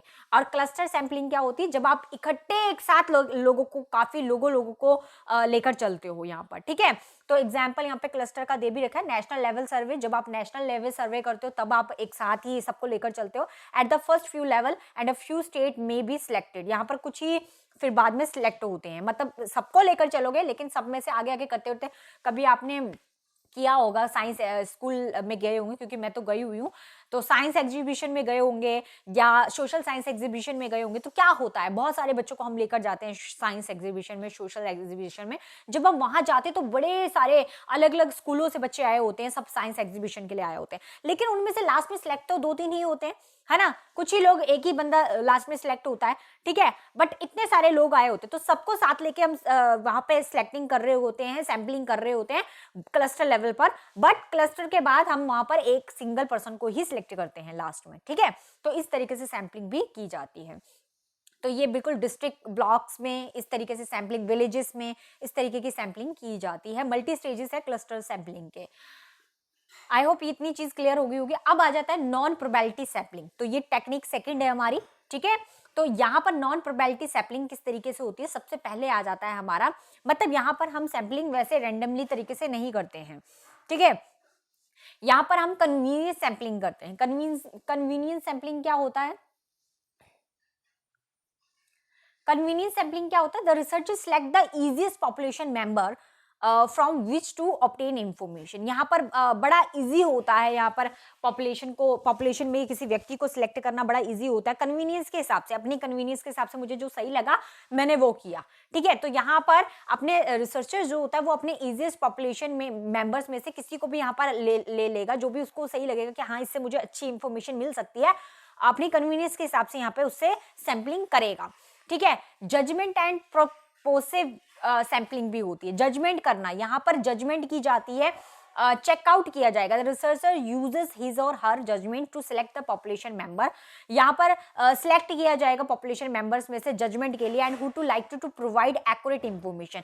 और जजमेंट की जाएगी कि किसने मुझे सबसे अच्छी इंफॉर्मेशन दी है। आपने 5-6 लोगों को सिलेक्ट कर दिया, उनमें से आपने सबका यहाँ पर डाटा कलेक्ट किया, और जब आपको लगा कि यार ये वाला व्यक्ति मुझे ज्यादा इंफॉर्मेशन दे रहा है तो आप उसको सिलेक्ट करोगे। तो यहाँ पे जजमेंट के हिसाब से आप किसी व्यक्ति की सैम्पलिंग ले रहे हो। It can be use to historical research. यहाँ पर हम हिस्टोरिकल रिसर्च भी कर सकते हैं। हिस्टोरिकल में हम किसी से हिस्ट्री जानते हैं, किसी से पता करते हैं ऐतिहासिक चीजों के बारे में, तो जिसको ज्यादा जानकारी होती है हम उससे ही वहां पर ज्यादा इंफॉर्मेशन हमें मिलने के ज्यादा चांसेस होते हैं। तो यहाँ पे वर्णनात्मक भी होता है, डिस्क्रिप्टिव भी होता है, बिल्कुल अच्छी तरीके से डिटेल में बताया जाता है। तो इस तरीके की जो सैम्पलिंग होती है वो जजमेंट और प्रोस्पेक्टिव सैम्पलिंग के अंदर आ जाता है। आगे चलते हैं, और क्या होता है इसके अंदर, क्वांटा सैम्पलिंग भी होती है। ठीक है, यहाँ पे क्वांटा सैम्पलिंग भी होती है। क्वांटा सैम्पलिंग क्या होता है, जहां पे हम क्वांटी की तरीके से करते हैं, मतलब जैसे कि फॉर एग्जाम्पल जहां पे हमें ज्यादा, जहाँ पे किसी को प्रोविजन मिल जाती है ना एक तरीके से, कि मान लीजिए कि जहाँ पे उनको सस्ती चीजें मिलेगी, क्वांटा क्वांटा सैम्पलिंग हो रही है ना, सस्ती चीजें, जैसे फॉर मैं कह देती हूँ कि जो जिनके पास बीपीएल कार्ड है, जिनके पास बीपीएल कार्ड बना हुआ है, वो बच्चे यहाँ पर क्या है, जिनके पास बीपीएल कार्ड बना हुआ है, उन जो भी मतलब व्यक्ति के पास बीपीएल कार्ड है, उनको क्या मिल रही है, हर चीज सस्ते में मिल रही है, दाल भी सस्ते में मिल रही है, चावल भी सस्ते में मिल रहा है, फ्री में मिल रहा है ना, फ्री में भी मिल रहा होगा, है ना। तो सस्ते में दाल मिल रही है, सस्ते में चावल मिल रहे हैं, सस्ते में उनको आटा मिल रहा है। तो ये क्या है, क्वांटा सैम्पलिंग है, मतलब ऐसे व्यक्ति जिनको हर चीज सस्ते में मिल रही है। ठीक है, तो researchers find the interview to prescribe number of people in each of several categories. ये अलग ही कुछ कैटेगरीज में होते हैं। That main category use to researchers to assess sampling population. इस तरीके से आपको इजी हो जाता है पॉपुलेशन। मान लीजिए आपको किसी जो है गरीब व्यक्ति का आपने सैम्पलिंग करना, तो आप बीपीएल जो बिलो पॉवर्टी के लाइन के नीचे आते हैं, आप सीधा उनकी डायरेक्ट सैम्पलिंग कर सकते हो, क्योंकि आपको पता है कि वो सारे जो है बिलो पॉवर्टी के लाइन के नीचे आते हैं। ठीक है, अबव वाले के करना है तो अबव के करते हैं, तो कैटेगरी डिवाइड हो जाती है ना, कि अबव में है, कोई बिलो में है, इस तरीके से। उसके बाद एक्सीडेंटल यहाँ पर सैम्पलिंग भी होती है। एक्सीडेंटल सैम्पलिंग में क्या होता है, it is akin to quota sampling. ये एक टाइप ऑफ क्वांटा सैम्पलिंग ही होती है, मतलब जैसे बीपीएल होती है कि उनको कुछ प्रोविजंस दिए जाते हैं, उसी तरीके से ये थोड़ी बहुत मिलती जुलती होती है, but it is use in market research. लेकिन इसका जो यूज होता है वो मार्केट रिसर्च में ज्यादा किया जाता है, where the researchers can come across any person and they may not have to any information. और यहाँ पर जो है किसी व्यक्ति को आपने एक्सीडेंटली चूज कर लिया और आप वहां से इंफॉर्मेशन कलेक्ट कर रहे हो, बट आपको एक्यूरेट वहां पर रिजल्ट मिले या सही आंसर मिले या सही इंफॉर्मेशन मिले, ये जरूरी नहीं होता। तो इस तरीके की इंफॉर्मेशन भी यहाँ पर कलेक्ट की जाती है। स्नोबॉल सैम्पलिंग क्या होती है, स्नोबॉल सैम्पलिंग वो होती है जहां पर आपको कोई ना कोई आगे रेकमेंड करता है। मतलब जैसे मान लीजिए कि मैंने आपको बोला कि भाई मैं फलाना इंसान से मिलना चाहती हूँ, ठीक है, इस व्यक्ति से मिलना चाहती हूँ, कोई भी नाम ले लीजिए, ठीक है, मैं मोहित से मिलना चाहती हूँ। तो आप क्या करोगे, आपको नहीं पता, तो आप क्या कहोगे, आप बोलोगे कि अच्छा मोहित के बारे में जानना चाहते हो, अच्छा फलाना फलाना जिसके पापा ये हैं, मैं बोलूँगी हाँ हाँ या वही वही वही। तो आप क्या कहोगे, आप बोलोगे अरे वो वहाँ पर ना एक पीला कलर का मकान है, आप वहाँ जाइए, वहाँ पे एक व्यक्ति होगा, उससे पूछ लेना, उसको पता है इसके बारे में, ज्यादा नॉलेज है। अब मैं उसके पास जाऊंगी, अब उस व्यक्ति के पास जाऊंगी, फिर मैं उसको बोलूंगी, वो बोलेगा अच्छा अच्छा अच्छा आप उससे मिलना चाहते हो, अच्छा अच्छा ठीक है ठीक है। फिर वो फलाना अगले वाले इंसान का नाम दे देगा, मुझे रेकमेंड कर देगा कि आप उसके पास जाइए, वो आपको इसकी इंफॉर्मेशन दे देगा या वो आपको इसका नंबर दे देगा।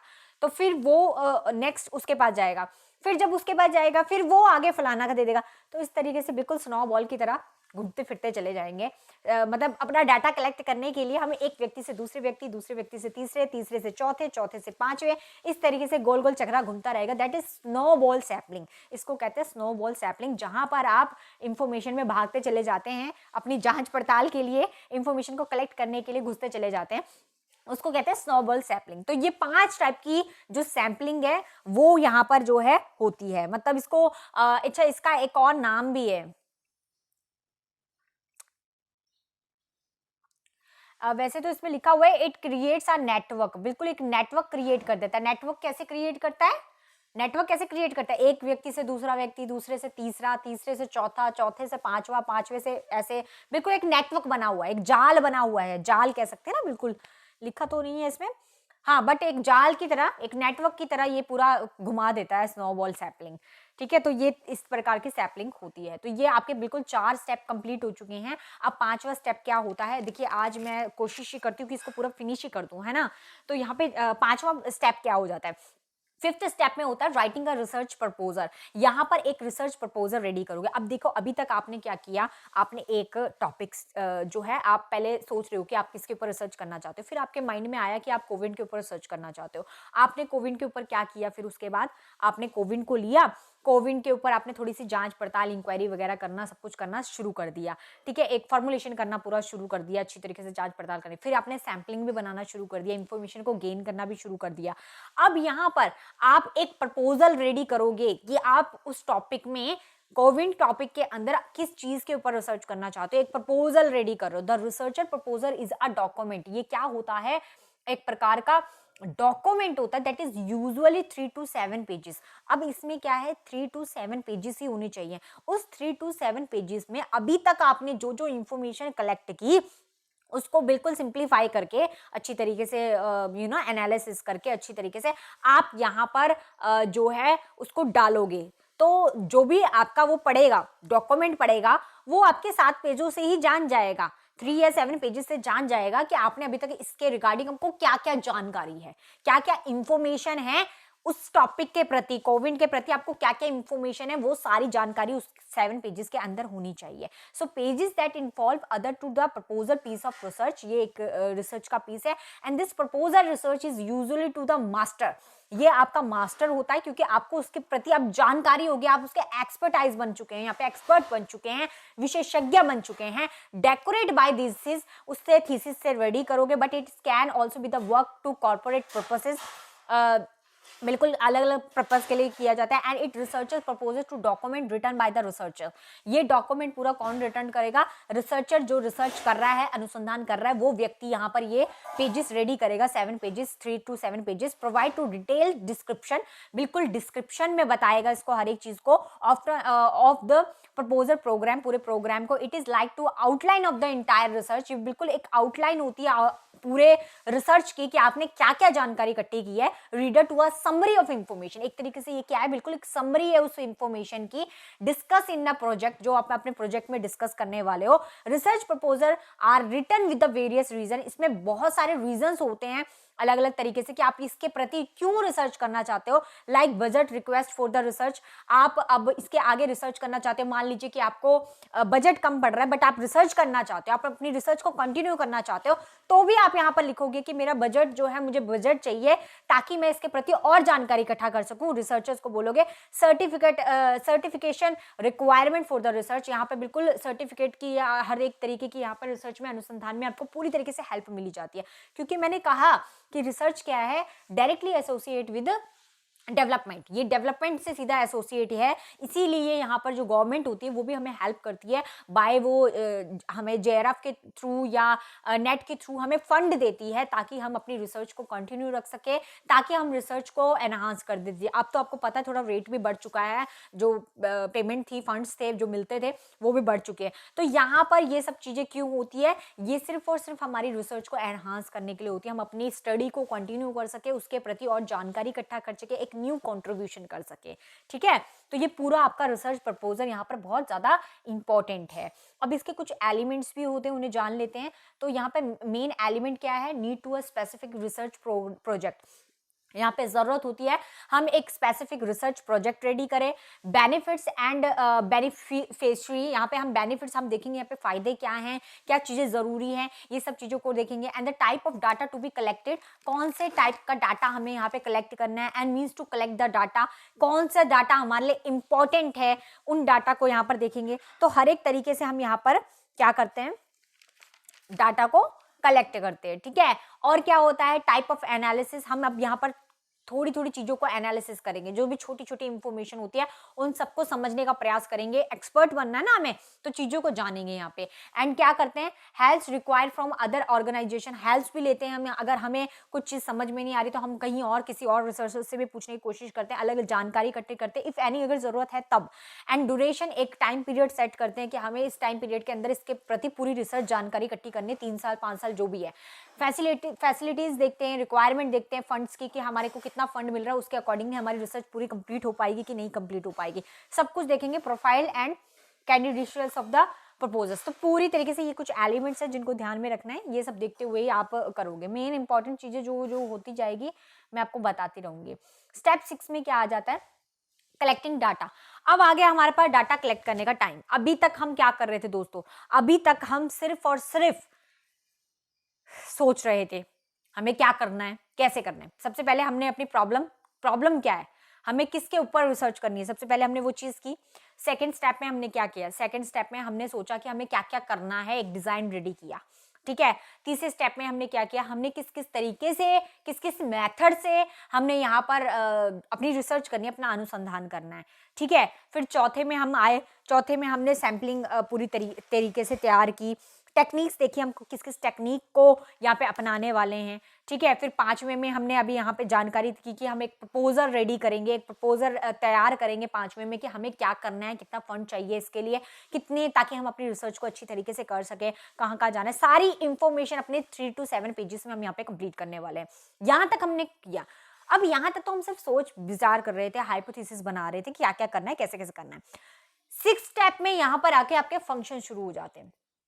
यहाँ पर बच्चों आपके फंक्शंस जो हैं वो शुरू हो जाते हैं, फंक्शंस करने आप यहाँ पर शुरू कर रहे हैं, काम यहाँ पे शुरू हो जाएगा। कलेक्टिंग डाटा, अब यहाँ पे डाटा कलेक्ट करना शुरू करोगे। सबसे पहले क्या करोगे, बाय ऑब्जर्वेशन, ऑब्जर्वेशन से डाटा कलेक्ट करोगे, इकट्ठा करना है भैया। अब पर्सनल इंटरव्यूज लोगे, follow the structure approach, structure approach को अपनाते हुए यहाँ पे पर्सनल लोगों के इंटरव्यूज लेना शुरू कर दोगे। टेलीफोनिक इंटरव्यूज लोगे, यहाँ पर मेल क्वेश्चन करोगे, क्वेश्चन रेडी करोगे और क्वेश्चंस पूछोगे, यहाँ पे मेल क्वेश्चन होगा। शेड्यूल रेडी करोगे, रेलेवेंट क्वेश्चंस पूछोगे, एनुमरेटेड करोगे, यहाँ पर specific appointment, train to the gather information, किस तरीके से आपने इंफॉर्मेशन कलेक्ट करनी है, यहाँ पे हर एक चीज का यहाँ पर आप पूरी तरीके से स्टडी करने वाले हो, ठीक है।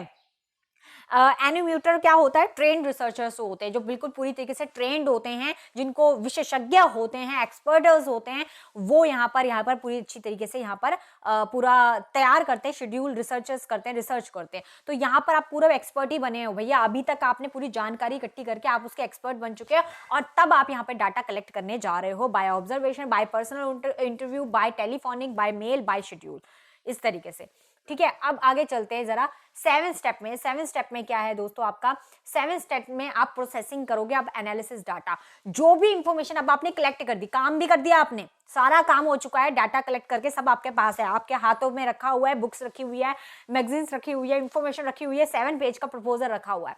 अब आप क्या कर रहे हो, प्रपोजिंग एंड एनालिसिस डाटा, अब डाटा को एनालिसिस कर रहे हो। एनालिसिस मतलब करना होता है जो भी आपने डाटा कलेक्ट किया ना, अब उसको समझने का प्रयास करोगे, थोड़ा थोड़ा करके आप समझोगे क्या चीज इंपॉर्टेंट है, क्या चीज इंपॉर्टेंट नहीं है, उनको निकालोगे।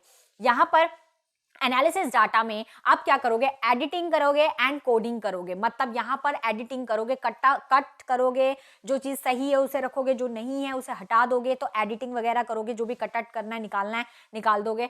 अब यहाँ पर डाटा का क्लासिफिकेशन करोगे, डाटा को क्लासिफिकेशन करोगे। जब हम डाटा का क्लासिफिकेशन करते हैं ना दोस्तों, तो यहाँ पर हम क्या करते हैं, अकॉर्डिंग टू एट्रीब्यूट्स करते हैं। डाटा का क्लासिफिकेशन अकॉर्डिंग टू एट्रीब्यूट करते हैं। एट्रीब्यूट्स का मतलब क्या होता है, फीचर्स होता है। एट्रीब्यूट का मतलब क्या होता है, फीचर्स, किसी की विशेषता, है ना, विशेषता देखी जाती है। तो यहाँ पर आप कैरेक्टरिस्टिक्स के हिसाब से देखोगे, विशेषता के हिसाब से देखोगे। आप एज क्या है, सेक्स क्या है, यहाँ पे रिलीजन क्या है, वेट क्या है, हाइट क्या है, इनकम क्या है, हर एक तरीके से आप यहाँ पर विशेषता को देखते हुए यहाँ पर क्लासिफिकेशन करने वाले हो, किस चीज को रखना है, किस चीज को निकालना है, एनालिसिस कर रहे हो ना। फिर क्या करोगे, सैम्पलिंग करोगे, यहाँ पे कंसिडरेटिंग ओनली वन एट्रीब्यूट। सिंपल में क्या होता है, सिंपल में आप सिर्फ और सिर्फ यहाँ पर एक ही एट्रीब्यूट को रखोगे। अच्छा, एक एट्रीब्यूट को रखना क्या होगा, एक ही विशेषता को रखोगे। एट्रीब्यूट्स का मतलब मैंने विशेषता बताया ना। तो सिंपल और मॉनिफोल्ड दो तरीके के यहाँ पे होते हैं। एक सिंपल आप तरीके से क्लासिफिकेशन करते हो, एक मैनीफोल्ड तरीके से क्लासिफिकेशन करते हो। सिंपल क्लासिफिकेशन क्या होता है, सिंपल क्लासिफिकेशन में ओनली वन जो है एट्रीब्यूट होता है। वन एट्रीब्यूट का मतलब एक ही विशेषता होती है। मतलब एक विशेषता में आप क्या डाल दोगे, एक विशेषता में आप डाल दोगे। जैसे मैं आपसे अभी क्वेश्चन पूछूं, मैं आपको कहूं कि स्टूडेंट्स बताइए कि आप में से कौन है, आप में से कितने बच्चे हैं जिन्होंने पोस्ट ग्रेजुएशन कर रखी है। तो मैंने यहाँ पर एक एट्रीब्यूट रख दिया, एक विशेषता रख दी। तो आप में से बहुत सारे ऐसे लोग होंगे जो बोलेंगे मैम मैंने पोस्ट ग्रेजुएशन कर रखी है, मैंने बोला अपेयरिंग वाले नहीं चाहिए, मुझे सिर्फ वो चाहिए जिन्होंने पोस्ट ग्रेजुएशन कर ली है। तो आप में से बहुत सारे बच्चे ऐसे होंगे जो बोलेंगे मैम मैंने कर लिए, येस और नो में जवाब देंगे, yes yes yes yes yes, कोई बोलेगा no no no no no no. तो यहाँ पे एक एट्रीब्यूट रखा है, एक विशेषता रखी है कि आप सिर्फ ये बताइए कि किसने पोस्ट ग्रेजुएशन कर रखी है। अब इसमें तो बैठे तो बहुत सारे लोग होंगे, किन्होंने ग्रेजुएशन भी की होगी, कोई अभी कर रहे होंगे, ठीक है, कोई सिर्फ स्टडी कर रहे हैं, जिन्हों करके बैठे हुए हैं काफी टाइम से। तो यहाँ पर एट्रीब्यूट्स लेकिन एक ही रखा है कि किसने कर रखी है, किसने कब तक की है ये नहीं रखा। अब सॉरी ठीक है, तो यहां पर आपका एक ही एट्रीब्यूट रखिए, एक ही विशेषता रखिए। मैनीफोल्ड में क्या होता है, मैनीफोल्ड में आपके दो या दो से ज्यादा एट्रीब्यूट्स हो सकते हैं। मैं कहूं कि ऐसे कौन से बच्चे हैं जिन्होंने पोस्ट ग्रेजुएशन की हुई है लेकिन पोस्ट ग्रेजुएशन अभी फिलहाल ही 2 इयर्स में की है, 2 इयर्स के अंदर अंदर जिन्होंने पोस्ट ग्रेजुएशन की। तो यहाँ पे मैंने दो विशेषता रख दी है। यहाँ पर एक तो मैंने ये रख दी कि पोस्ट ग्रेजुएशन किसने की है, और साथ में दूसरी एट्रीब्यूट मैंने ये रख दी कि किसने अभी 2 सालों के अंदर रखी है। मतलब 2023 में और 2024 में जिन्होंने पोस्ट ग्रेजुएशन की है, सिर्फ वो ही यहां पर यस भरेंगे। ठीक है, तो यहां पर फिर दो एट्रीब्यूट, दो विशेषता आ गई, तो उसे कहते हैं मैनीफोल्ड सैंपलिंग या manifold classification. I hope my point is clear. ठीक है, सिंपल में एक एट्रीब्यूट है, एक विशेषता रखिए, तब लोग आंसर करते हैं। मैनीफोल्ड में आपके दो या दो से ज्यादा विशेषता भी हो सकती है। ऐसा भी हो सकता है कि मैं बोलूंगी कि ऐसे कौन से व्यक्ति है जिन्होंने इन 2 सालों के अंदर अपनी पोस्ट ग्रेजुएशन कंप्लीट की है और नेट का एक एग्जाम भी दिया, 3 विशेषता दी है, नेट का एक बार एग्जाम दे भी चुके हैं। ठीक है, तो 3 यहाँ पे मैंने एट्रीब्यूट्स रख दिए, तो इस तरीके से भी हो सकता है। ठीक है, तो तब बहुत कम लोग यहाँ पर आएंगे, रैंडमली आएंगे। ओके, सो ये अकॉर्डिंग टू एट्रीब्यूट्स है। एट्रीब्यूट्स के अकॉर्डिंगली हम सिंपल और मैनीफोल्ड तरीके से यहाँ पे क्लासिफिकेशन करते हैं, डाटा की क्लासिफिकेशन करते हैं। सेकंड बी में आ जाता है आपका according to a class interval. यहाँ पर हम क्लास इंटरवल के अकॉर्डिंगली भी क्लासिफिकेशन करते हैं। क्लास इंटरवल आपको पता ही है, जैसे हम डिवाइड कर देते हैं कि जिनकी फादर की सैलरी इतने से इतने के अंदर आती है, 1 लाख से 2 लाख 2.5 लाख के अंदर आती है। तो इन दोनों, ये मैंने एक इंटरवल डिसाइड कर दिया, एक क्लास इंटरवल तैयार कर दिया कि जिसके फादर की सैलरी इसके अंदर अंदर या इसके अंतर्गत आती है, वो यहाँ पर फॉर्म भरने के लिए एलिजिबल नहीं है। ठीक है, तो एक क्लासिफिकेशन मैंने कर दी यहाँ पर क्लास इंटरवल की। ठीक है, या मैंने कह दिया जिसकी 20 to 30 इयर्स की एज है वो इस फॉर्म को फिलअप कर सकते हैं। तो यहाँ पर एक तरीके से क्लासिफिकेशन आपका क्लास इंटरवल के अकॉर्डिंगली होता है डाटा का। ठीक है, तो ये आपका आ जाएगा। उसके बाद नेक्स्ट आ जाता है डाटा एनालिसिस। डाटा को एनालिसिस किया जा रहा है। डाटा को एनालिसिस कैसे किया जा रहा है, क्वालिटेटिव और क्वांटिटेटिव फॉर्म में। ये मैं ऑलरेडी वैसे पढ़ा चुकी, पर सिंपली तरीके से क्वालिटेटिव में हम सिर्फ गुणात्मक देखते हैं, गुणात्मक तरीके से डाटा का क्लासिफिकेशन करते हैं कि उसके गुण क्या क्या क्या हैं, सब चीजों को पढ़ते हैं। यहाँ पर क्या क्या चीजें हैं, क्या कॉज है, क्या इफेक्ट है, इन सब चीजों को जहां देखा जाएगा वहां पे क्वालिटेटिव होगा। क्वांटिटेटिव में जहां पे हम मात्रात्मक तरीके से, हम जहां पर जिस चीजों की रिसर्च करते हैं, मात्रात्मक तरीके से देखा जाता है, कैलकुलेशन के माध्यम से देखा जाता है, कितनी मेजॉरिटी है, कितनी माइनॉरिटी है, बाय नंबर न्यूमेरिकली देखा जाए, वहां पर आपका क्वांटिटेटिव हो जाता है। यहाँ पे 2 तरीके आ जाते हैं आपके, मैनुअल भी होता है और कंप्यूटर बेस्ड यहाँ पे एनालिसिस भी होता है। ठीक है, ठीक है, तो क्वालिटेटिव में आपके इमोशनल फीलिंग्स ये सब चीजें मैटर करती है, बट क्वांटिटेटिव में आपकी मात्रात्मक तरीके वैल्यू करते हैं, जहां पे आप मैनुअल तरीके से भी कर सकते हैं, नॉर्मल तरीके से, और कंप्यूटर के थ्रू भी आप क्वांटिटेटिव भी यहाँ पर एनालिसिस कर सकते हो डाटा को। आगे आ जाता है आपका टेस्टिंग ऑफ हाइपोथेसिस। अब यहाँ पर जो भी हमने हाइपोथेसिस पीछे क्रिएट की थी, उस हाइपोथेसिस की यहाँ पर भी टेस्टिंग भी की जाएगी। डाटा एनालिसिस कर रहे हैं ना, तो किन चीजों को रखना है और किन चीजों को हटाना है, हर एक तरीके को देख रहे हैं हम। यहाँ पर डाटा को भी देख रहे हैं, सैंपलिंग को भी देख रहे हैं, हर चीज को देख रहे हैं। तो यहाँ पे अब हाइपोथेसिस जो हमने क्रिएट की थी उसकी टेस्टिंग की बात करिए, उसको टेस्ट कैसे करना है। तो यहाँ पर हाइपोथेसिस को डायरेक्शनल जो है टेस्टिंग की जाती है। डायरेक्शनल हाइपोथेसिस में क्या होता है, ठीक है, डायरेक्शनल हाइपोथेसिस जहां पर 1 टेल टेस्ट होता है, measure the direction of 2 variable. यहां पर 2 वेरिएबल का मेजरमेंट किया जाएगा, बट यहां पर 1 टेल टेस्ट होता है। 1 टेल टेस्ट में क्या होता है, यहां पर हम इफेक्ट देखते हैं कि एक वेरिएबल का दूसरे वेरिएबल के ऊपर कितना इफेक्ट पड़ रहा है। डायरेक्शनल में हम इफेक्ट देखते हैं कि एक वेरिएबल का ऊपर इफेक्ट जो है दूसरे वेरिएबल के ऊपर कितना पड़ रहा है, और पड़ भी रहा है कि नहीं पड़ रहा है, ये सब चीज देखी जाती है। इसको कहते हैं 1 टेल टेस्ट। 1 टेल टेस्ट किया जाता है, एक वेरिएबल पे फोकस किया जाता है कि उसका इंपैक्ट कहां तक पड़ रहा है। कोविड हुआ, कोविड एक वेरिएबल है, अब इस वेरिएबल का इंपैक्ट किस पे हुआ, तो इस वेरिएबल का इम्पैक्ट काफी लोगों पर हुआ, क्योंकि लोगों को कोविड हुआ और उनके जो है डेड हुए, वो है ना, डेथ हुई उनकी, और इस तरीके से मतलब अलग अलग तरीके से। तो यहाँ पर आप एक वेरिएबल का इम्पैक्ट कितना दूसरी चीज पे पड़ रहा है, इफेक्ट कितना दूसरी चीज पे पड़ रहा है, ये यहाँ पर चेकआउट किया जाता है। दैट इज डायरेक्शनल वेरिएबल, जिसमें वन टेल टेस्ट किया जाता है, एक टेल टेस्ट किया जाता है। नॉन डायरेक्शनल क्या होता है, two tail test does not indicate effect. यहाँ पर टू टेल टेस्ट में इंडिकेटर इफेक्ट नहीं देखा जाता, यहाँ पर हम ये नहीं देखते कि दूसरी चीज पे कितना इफेक्ट पड़ रहा है, but show the relation between two variable. लेकिन यहाँ पर हम रिलेशन देखते हैं, यहाँ पर हम देखते हैं उसका रिलेशन क्या है, मतलब अगर ए का बी से रिलेशन है तो यहाँ पर उनका रिलेशन देखा जाएगा, बट उसका कितना इफेक्ट बी पर पड़ा ये नहीं देखा जाएगा। ठीक है, तो इसको कहते हैं नॉन डायरेक्शनल। फिर पैरामीटर, पैरामीटर में जब टेस्टिंग की जाती है, पैरामीटर चेक किए जाते हैं, assume about the population, population का पैरामीटर चेक किया जाता है, टी टेस्ट किया जा रहा है, जेड टेस्ट किया जा रहा है, एनोवा टेस्ट किया जा रहा है, को रिलेशनल, एक दूसरे के साथ वेरिएबल्स का रिलेशन क्या है, इस तरीके का टेस्ट किया जा रहा है, को एफिशिएंट देखा जा रहा है।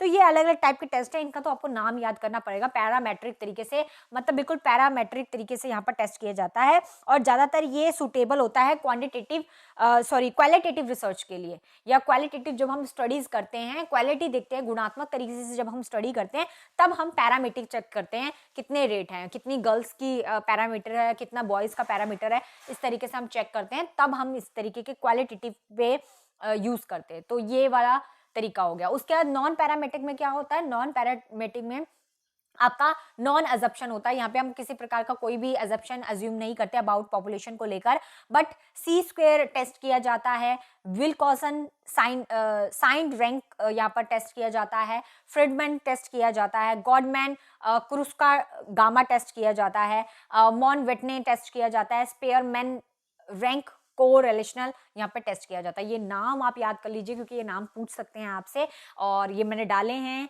बुक में हैं, तो फिर डालने पड़ेंगे, तो इसलिए आपको भी जो है पता होना चाहिए। ठीक है, तो वेरी इंपॉर्टेंट है। अब आगे चलते हैं। सैंपल का साइज क्या होता है, स्मॉल टेस्ट साइज मैं बता चुकी हूँ आपको।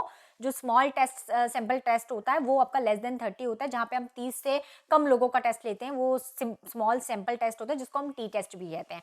लार्ज सैंपल टेस्ट क्या होता है, जहाँ पर 30 से ज्यादा व्यक्ति होते हैं, वहां पर आपका लार्ज सैंपल टेस्ट होता है, जिसको जेड टेस्ट भी कहते हैं। आगे चलते हैं। इसके बाद आ जाता है इंटरप्रिटेशन, जनरलाइजेशन एंड इंटरप्रिटेशन। अब हमने सारा डाटा कलेक्ट कर दिया, डाटा का एनालिसिस भी हो चुका है, डाटा को तोड़ तोड़ कर हमने अच्छी तरीके से समझ लिया है। अब यहाँ पर हम जर्नलाइजेशन कर रहे हैं, एक थ्योरी, जर्नलाइजेशन मीन्स एक थ्योरी जनरेट कर रहे हैं, और इंटरप्रिटेशन, और उस थ्योरी की व्याख्या करेंगे। समझ आया? इफ अ हाइपोथेसिस, अब हमारी जो हाइपोथेसिस हमने उसको टेस्ट किया, दैट upheld several times, कई बार हमने उस हाइपोथेसिस को चेकआउट किया, it may be possible for the researchers to arrive at generalisation. ऐसा पॉसिबल है कि कई बार हमने जो वो हाइपोथेसिस बनाई और उसको प्रूव करने की कोशिश की, करते करते करते करते हम कोई न्यू थ्योरी जनरेट भी कर सकते हैं, तो जनरलाइजेशन भी हो सकता है, that is build to a theory. वो एक थ्योरी की फॉर्म में हमारे सामने आएगा, जैसे ग्रेविटेशनल थ्योरी, पहले उसने कई बार ट्रायल किया, बल्ब वाला मैं बता दूं फॉर एग्जांपल। ठीक है, एडगर ने क्या किया था, बार बार 9,999 बार उसने बार बार बनाने की कोशिश की, और वो अपनी चीज में विफल रहा, सफल नहीं हो पाया, विफल रहा। लेकिन लास्ट बार जब उसने प्रयास किया तो उसने एक बल्ब का उद्घाटन कर दिया, और वो आज हमको लाइट दे रहा है। ठीक है, तो यहाँ पर एक न्यू जनरलाइजेशन, एक न्यू थ्योरी क्रिएट कर दिया एडगर ने। ठीक है, उसी तरीके से जब हम बार बार प्रयास करते हैं, बार बार कोशिश करते हैं, बार बार रिसर्च को फाइंड आउट करते हैं, एक हाइपोथेसिस क्रिएट करते हैं, उसको फाइंड आउट करते हैं, एक हाइपोथेसिस क्रिएट करते हैं, उसको फाइंड आउट करते हैं, तो एक न्यू थ्योरी भी जनरेट कर सकते हैं। तो वो यहाँ पर जनरलाइजेशन की बात कर रहे हैं कि उसको हमने जनरलाइजेशन कर दिया as a matter of fact, fact को देखते हुए। Real value of research lies,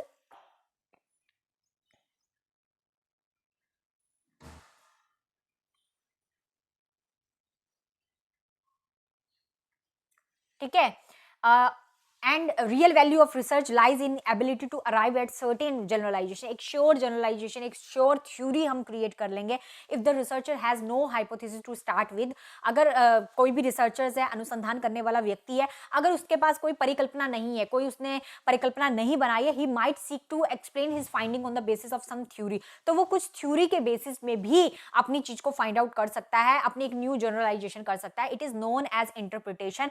और इंटरप्रिटेशन व्याख्या तो आपको पता ही है, जब आप कोई थ्योरी जनरेट कर दोगे, एक न्यू थ्योरी बना दोगे, न्यू कंट्रीब्यूशन कर दोगे रिसर्च में, तो आप उसको क्या करोगे, इंटरप्रिटेशन करोगे, उसकी व्याख्या करोगे। And this the process of interpretation में trigger of a new question, जिसमें आप नए नए क्वेश्चंस करोगे, which is turn made led to further researchers. और यहां पर ये आपको हेल्प करेगा आगे जाके फर्दर रिसर्च करने में भी, अनुसंधान करने में भी। तो इस तरीके से पूरी जर्नलाइजेशन और यहाँ पर इंटरप्रिटेशन हम करते हैं, व्याख्या करते हैं अच्छी तरीके से। अब ये हमारा लास्ट स्टेप है, स्टेप 8। इसके बाद हमारी क्लास ओवर हो जाएगी।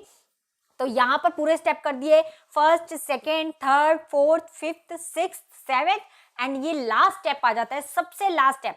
पूरा वर्क किया हमने, पूरा एक हाइपोथेसिस की, एक न्यू चीज भी जनरेट कर दी, जनरलाइजेशन हो गया, एक न्यू थ्योरी जनरेट कर दी, उसकी पूरी व्याख्या कर दी कि मैंने ये वाली थ्योरी जनरेट की है। अब यहां पर आप राइट अ रिसर्च रिपोर्ट, एक रिपोर्ट रेडी करोगे, एक फाइनल रिपोर्ट रेडी करोगे आप। उस फाइनल रिपोर्ट का फॉर्मेट क्या होना चाहिए, रिसर्च रिपोर्ट का फॉर्मेट क्या होना चाहिए, ये देखोगे। सबसे पहले आप क्या डालोगे, टाइटल पेज डालोगे, सबसे पहले एक टाइटल पेज डालोगे उसमें। उसके बाद आप टेबल ऑफ कंटेंट डालोगे, टेबल ऑफ कंटेंट जहां पर आप सारी चीजों का डाटा लिखा होता है कि आपका फर्स्ट पेज में क्या है, सेकंड में क्या है, थर्ड में क्या है।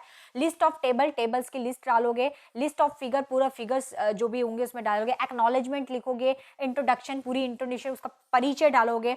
And theoretically framework and review of literature, जितने भी आपने रिव्यू जहां जहां से रिव्यू पढ़े, जिसके रिव्यू पढ़े, मेंशन करोगे उनका नाम कि इसका रिव्यू पढ़ा मैंने, इसका रिव्यू पढ़ा, इसका रिव्यू पढ़ा, वहां सारी चीजें मेंशन करनी है। रिसर्च डिजाइन में आप न्यू प्रिंट्स, यहाँ पर रिसर्च के कौन कौन से आपने न्यू डिजाइन जो प्रिपेयर किया था, पीछे आपने डिजाइन प्रिपेयर किया था ना, वो डिजाइन आप यहाँ पे लगाओगे कि मैंने इस प्रकार की स्टडी करनी थी, वो डिजाइन यहाँ पर लगाओगे।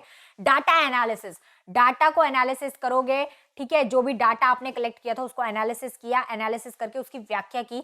फिर आप समरी एंड कंक्लूजन में आओगे, समरी एंड कंक्लूजन निकालोगे कि इस पूरी चीज से मैं इस जड़ तक पहुंची हूं या पहुंचा हूं, मैंने ये यहाँ पर कंक्लूजन किया है, ये समराइज किया है, ये लास्ट में निष्कर्ष निकाला है कि ऐसा ऐसा ऐसा होना चाहिए। रिकमेंडेशन, अपनी कुछ रिकमेंडेशन भी डालोगे, सजेशन डालोगे फर्दर रिसर्चर्स के लिए कि मैं चाहती हूँ कि या ऐसा किया जाए या ऐसा किया जाए, फर्दर रिसर्चर्स के लिए सजेशन डालोगे। लिस्ट ऑफ रेफरेंस, रेफरेंस डालोगे, लिस्ट ऑफ रेफरेंस या बिब्लियोग्राफी भी जिसे हम कहते हैं।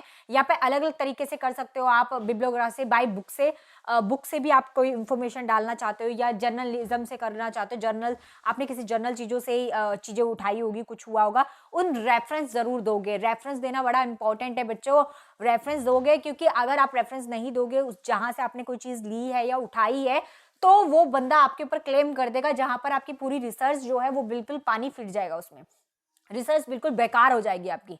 ठीक है, रिसर्च बेकार ना हो इसलिए उस पर्सन का रेफरेंस डालना जरूरी है, ताकि उसे भी ऐसा लगे कि आप अपनी रिसर्च कर रहे हो बट आपने मेरा सिर्फ वहां पर नाम मेंशन करके डाला हुआ है। ठीक है, और लास्ट में आप यहाँ पर अपेंडिक्स डालोगे और फिर लास्ट में आप सर्टिफिकेट वहां पर लगाओगे। तो इस तरीके से ये पूरा आपका राइटिंग और रिसर्च रिपोर्ट रेडी हो जाएगा, और इस तरीके के आपके जो स्टेप है रिसर्च के वो कंप्लीट हो जाएंगे। तो अनुसंधान के चरण कौन कौन से होते हैं, ये 8 चरण आपको अच्छी तरीके से आ जाएं तो क्या बात है, और अच्छी तरीके से आप रिपोर्ट जो है रेडी कर लेंगे। तो आई होप आपको समझ में आ गया होगा कि आपको किस तरीके की रिपोर्ट बनानी, कैसी बनानी है, और क्या क्या स्टेप फॉलो करने हैं, क्या क्या बातों को ध्यान रखना है। ठीक है, और क्या क्या चीजें इंपॉर्टेंट है वो ऑलरेडी मैं इसमें बीच बीच में बता चुकी हूँ आपको, जो पेपर में रिगार्डिंग क्वेश्चंस आते हैं। बट जिन्होंने पीएचडी करने उनको तो इसको पूरी डिटेल में समझना होगा। ठीक है, बाकी पीडीएफ में अपलोड कर दूंगी, आप लोग पढ़ लीजिएगा, और हिंदी में भी कर दूंगी, हिंदी वाले भी टेंशन ना करें। ठीक है, तो चलिए मिलते हैं अब नेक्स्ट क्लास में। So bye, take care. और कुछ दिन तक तो क्लासेस ऑफलाइन ही चलेगी, बट कुछ टाइम के बाद ऑनलाइन करेंगे क्लास को। बट चलिए आप पढ़ते रहिए, क्योंकि पढ़ना बहुत ज़्यादा ज़रूरी है दोस्तों, क्योंकि पढ़ना ज़रूरी है। आप किसी भी कॉन्सेप्ट को छोड़ोगे तो आपका नुकसान रहेगा। सो आपका नुकसान ना हो इसलिए मैं भी ये कोशिश कर रही हूँ यहाँ पे कि आपको पढ़ाऊँ फिर भी किसी भी तरीके से, और आप भी यहाँ पर कोशिश कीजिए कि आप पढ़ें। जब भी टाइम मिलता है, जब अपना पेस टाइम है, आप अपने टाइम पर क्लास को देखिए, सुबह शाम दिन रात जब भी आप एक कर सकते हैं करिए। ठीक है, ऑल द बेस्ट। क्लास आपको अच्छी लगी होगी तो लाइक करना ना भूले, सब्सक्राइब करना ना भूले एंड शेयर करें ज़्यादा से ज़्यादा। सब्सक्राइब करेंगे तो आपको अपकमिंग क्लासेस का भी पता चलता रहेगा। ये क्लासेस बिल्कुल फ्री है दोस्तों, और यहाँ पर डेली क्लास, रेगुलर क्लासेस हो रही है। सो डेली क्लास को ज्वाइन कीजिए। टेलीग्राम में डिस्क्रिप्शन बॉक्स में टेलीग्राम का लिंक है, उसे ज्वाइन कीजिए। वहाँ पर आपको सारी अपडेट इन्फॉर्मेशन मिल जाती है, PDF भी वहीं मिलेंगे आपको। ठीक है, तो चलिए खुश रहिए, मुस्कुराते रहिए और मिलते हैं नेक्स्ट क्लास में। So bye, take care, have a nice day, Radhe Radhe.